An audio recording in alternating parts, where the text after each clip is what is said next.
Para continuar con el programa, el siguiente ponente es el doctor Leobardo Velázquez, dermatólogo egresado de Monterrey, quien tiene una clínica exitosa ya. Su tema es de regeneración celular. Bienvenido, Leobardo.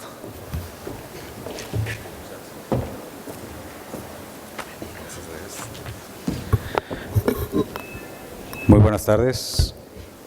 Muchas gracias, Javier, por la invitación. Muchas gracias también a Endoker, Lama del Laboratorio FDL, que me invitó a esta plática.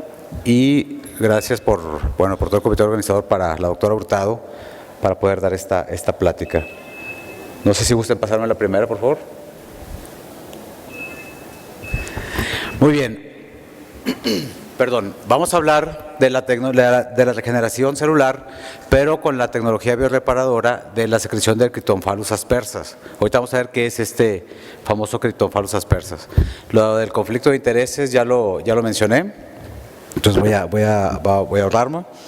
Sabemos que nuestra piel clásicamente está expuesta a factores que la están agrediendo. Los factores clásicos son el cronoenvejecimiento y el fotoenvejecimiento, y uno de los nuevos factores que debemos de considerar ahora es el daño que nosotros provocamos a la piel, un daño controlado cuando hacemos algún procedimiento estético como láseres, cualquier tipo de resurfacings, radiofrecuencias, peelings, en el cual estamos promoviendo ese daño para que el cuerpo tenga una regeneración por sí mismo y obtener obviamente una mejoría, retrasar algo del tiempo en esa piel que ya está dañada. Obviamente, pues si podemos darle la mano a este proceso de regeneración, disminuyendo los efectos adversos y ayudando a esa reparación que sea más rápida y más efectiva, pues podemos utilizar ciertos productos. En este caso hablamos de la secreción del Cryptomphalus aspersas, SCA. ¿Y por qué se empezó a estudiar esta secreción de este caracol? En el 86 conocemos la tragedia que hubo en Chernobyl. El gobierno español, que utilizaba mucho el gel crema de la secreción del Cryptomphalus aspersa, envió al gobierno soviético varios tratamientos para tratar la piel de las personas que han estado dañadas, y se vio que tenían una buena respuesta. Posterior a esto, alrededor de 1999, empezó a estudiarse ya en pacientes tratados con radioterapias en España, que si en realidad clínicamente funcionaba. Se hizo un estudio de 100 pacientes, donde 50 pacientes radiados por diferentes cánceres, sobre todo de cáncer de mama, se les aplicaba esta secreción de Cryptomphalus aspersas, contra 50 pacientes donde se aplicaba solamente el vehículo, y observábamos que había disminución en 3 parámetros clínicos. Era un estudio muy básico, donde se observó la mejoría en 3 puntos referidos por el paciente, que era en el edema, en el eritema y en el ardor. Como observábamos desde la primera semana, los pacientes que estaban utilizando esta secreción contra los controles, había una disminución de las molestias desde los 7 días de uso. Entonces dijeron, bueno, alguna gracia debe tener esta secreción para poder hacer diferencia en estos pacientes, y ya empezaron a hacer estudios in vitro y otros estudios en vivo ya más en forma, que vamos a mostrar adelante, el ver por qué da estos efectos positivos en la regeneración celular. Hablando un poquito de esta secreción, este Cryptomphalus aspersa es un caracol desde la era precámbrica, el cual vive en periodos de anaerobios y aerobios, y se ha observado que a pesar de estos cambios de la anaerobiosis a la aerobiosis, donde hay una reperfusión vascular, hay un aumento importante de los radicales de oxígeno, precisamente por este metabolismo aeróbico, pues el molusco presentaba una regeneración importante. Se empezó a estudiar y se observaba que cuando se eran tratados con rayos X o rayos gamma, en 48 horas prácticamente habían regenerado todo ese daño que presentaban. Entonces, se observó que este molusco también tenía esta capacidad regeneradora, se debía a unas glicoproteínas que eran secretadas en situación de estrés solamente, que eran principalmente de glándulas salivales y unas glándulas que tenían en el cuerpo estos moluscos. Diferente, cabe mencionar, a la secreción que tienen los caracoles cuando van avanzando y la que van dejando. Es una secreción muy diferente, y es una secreción que solamente se produce en periodos de estrés.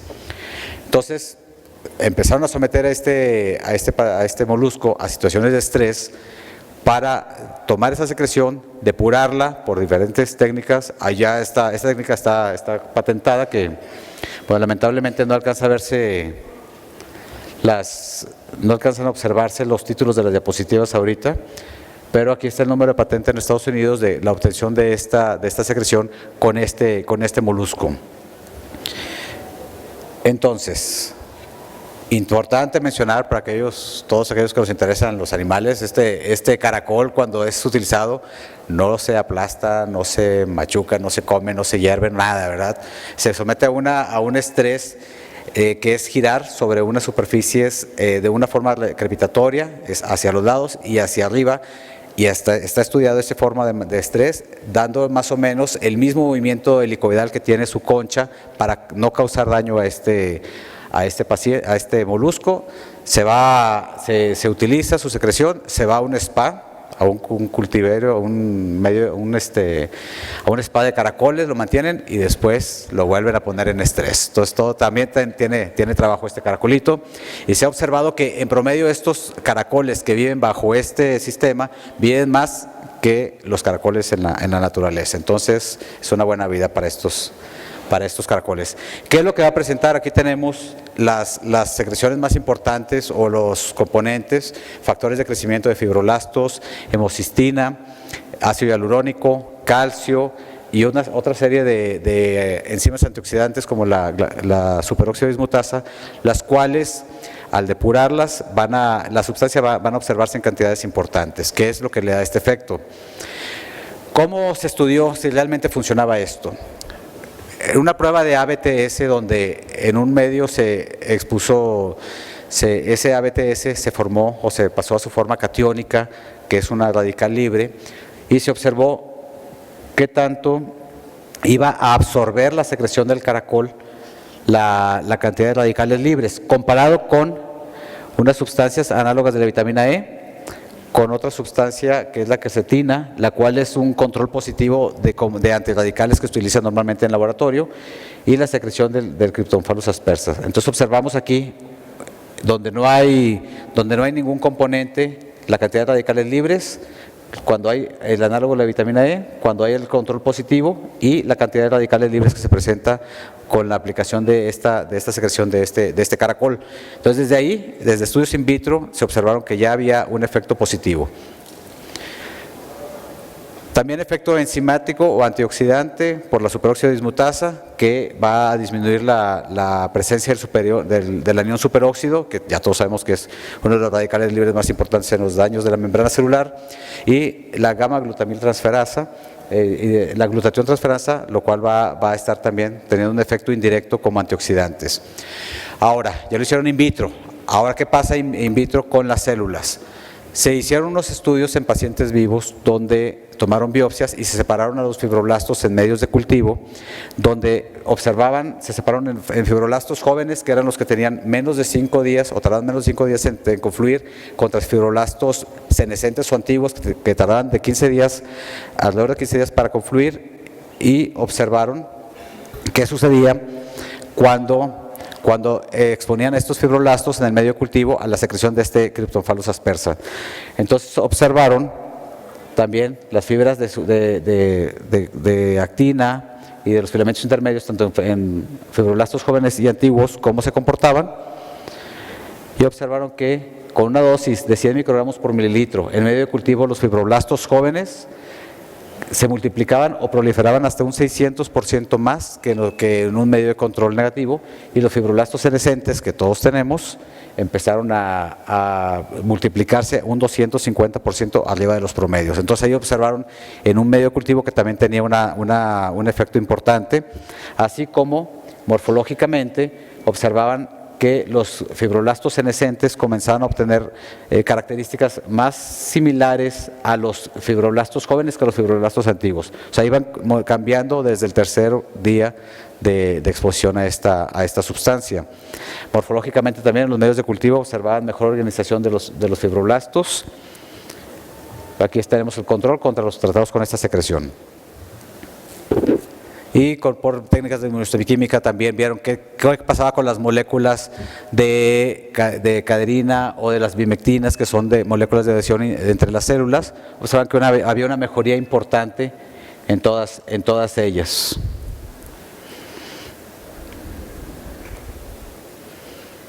Muy bien, entonces aquí ya teníamos estudios tanto in vitro como estudios en pacientes, bueno, en vivo, pero por medios de cultivo. También observando que aumenta la producción de la colagenasa, la cual nos ayuda a destruir esos fibroblastos que ya están antiguos y a promover que se formen nuevos fibroblastos o fibroblastos jóvenes, además de que había una inhibición de las metalomieloproteínas tipo 1 y tipo 2. No voy a detener en esto porque ya son cosas que sabemos, que dominamos. Otro de los estudios o otra de las pruebas que hicieron, que en mi gusto es la más bonita, la que más demuestra, es en un medio de cultivo de fibroblastos y queratinocitos, donde se realizó una solución de continuidad en un medio de cultivo y se observó qué pasaba con la migración, con el movimiento de esos fibroblastos y queratinocitos a las 12 horas, a las 24 horas, de manera natural, y cuando se aplicaba una dosis de 50 microgramos por mililitro de esta secreción del Cryptophalus aspersans. Entonces, como ven, desde las 12 horas hay una mayor migración, los bordes son más regulares en ese medio de cultivo, y a las 48 horas prácticamente ya está cerrado, ya hubo una confluencia de esas células, lo que nos lo que nos indica que ya hay un mayor movimiento de este tipo de células en los medios de cultivo. Y comparado con a las 48 horas con los fibroblastos y queratinocitos que no fueron expuestos a esta secreción de Cryptophalus aspersans, entonces observamos que todavía no hay confluencia y los bordes están muy irregulares. Entonces aquí es otra prueba más sencilla y más gráfica de ver cómo funciona esta secreción. Estudios clínicos a los 90 días, donde se aplicaron en pacientes sanos. Por perfilometría confocal, observamos cómo hay un aumento del 18%, una disminución, del 18% en las microrugosidades, en la profundidad de las líneas en estos pacientes. Este es estudio en vivo. De las biopsias que dijimos que mencionamos desde un principio, vemos cómo hay una mayor organización de las fibras de colágeno y una disminución de la elastosis solar desde el día 90. Y yéndonos a la epidermis, observamos cómo hay una mejor arquitectura epidérmica a los 90 días de uso de este producto. Esta agresión no clara o no clásica que tenemos para los pacientes, que es con los procedimientos dermocosméticos, también se estudió, y entonces observamos que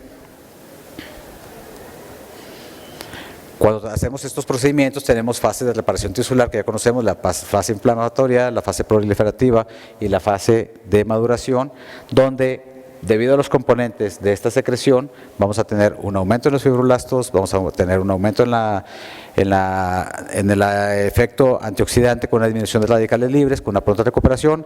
El calcio, que también presenta en cantidad importante esta secreción, va a ayudar también a la estabilidad de membrana. Entonces tenemos que prácticamente va a actuar en las tres fases de la regeneración tisular, dándonos clínicamente pues una mejoría más rápida y un cambio más significativo en pacientes cuando utilizamos este tipo de secreciones de medicamentos, de la secreción de Cryptophalus aspersans, contra los que no lo utilizamos. Aquí tenemos todos los que hemos hecho alguna vez CO2 o algún procedimiento semiabrasivo, como a veces a los 7 o 10 días todavía hay algo de descamación, de enrojecimiento, pues en estos pacientes prácticamente a los 4 días ya el eritema y el edema es mínimo, y a la semana prácticamente el paciente ya está como si nada, pudiendo regresar a sus labores, que es lo que nos piden cada vez más los pacientes. Entonces, como conclusión, quisimos ir de la mano a través de la historia de este medicamento, de la secreción de este caracol, Cryptophalus aspersans, donde tenemos que es un potente inductor de la proliferación y la generación de fibroblastos, tiene un efecto antioxidante potente, es inductor de la regeneración tisular con todo esto que hemos observado, y se ha demostrado su eficacia tanto in vitro como in vivo. Muy bien, pues muchas gracias por su atención.